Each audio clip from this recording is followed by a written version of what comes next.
জগন্নাথ বিশ্ববিদ্যালয়ের পুরো বিশ্ববিদ্যালয়ে এখানে 18,000 শিক্ষার্থীদের আপনার 18,000 শিক্ষার্থীদের দাবিটা নিয়ে আমরা এখানে অবস্থান নিচ্ছি। সেখানে দুষ্কৃতিকারী যে কোনো একটি ছেলে দ্বারা যদি কোনো ঘটনা অপ্রীতিকর ঘটনা ঘটে, এটা তো জগন্নাথ বিশ্ববিদ্যালয়ের না, গোটা বিশ্ববিদ্যালয়। তারপরও আমাদের শিক্ষক সমিতি থেকে দুঃখ প্রকাশ করেছে। এটাকে ইস্যু করে আপনার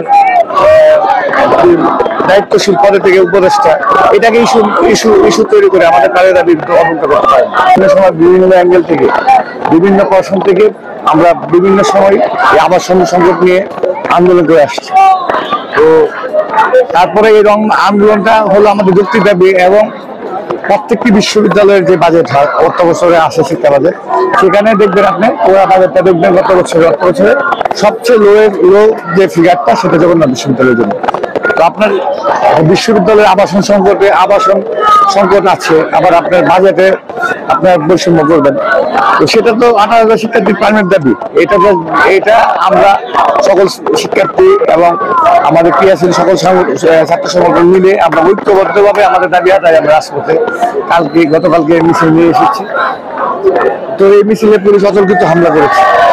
তো সেখানে এর আগেও আপনারা দেখেছেন যে এনসিপি ওইখানে একটা আপনার অবস্থান করেছে, সেখানে কিন্তু আপনার এসি কোলার ছিল। তো সেক্ষেত্রে আমরা আমাদের দাবিটা জানাতে এসে কেন আমরা পুলিশি হামলা শিকার হবো। আর এই গত দুদিন ধরে আপনার সাধারণ শিক্ষার্থীরা এবং হাজার শিক্ষার্থীরা সকাল থেকে রাত পর্যন্ত, কালকে রাত্রে আমরা এখানে থেকেছি, অবস্থান করছি, আসতে যাচ্ছি।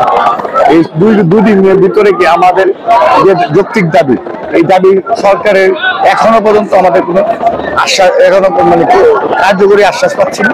কার্যকরী আশ্বাস যখনই আমরা পাবো, অবশ্যই কার্যকরী আশ্বাস পাওয়ার আগ পর্যন্ত আমরা আমাদের মানে থেকে দাবি থেকে অবস্থান থেকে যাবো। দাবিটি তো ভাই অনেকদিন ধরে উঠছিল, প্রত্যেকবারই কি বৈষম্যের শিকার হচ্ছে জগন্নাথ?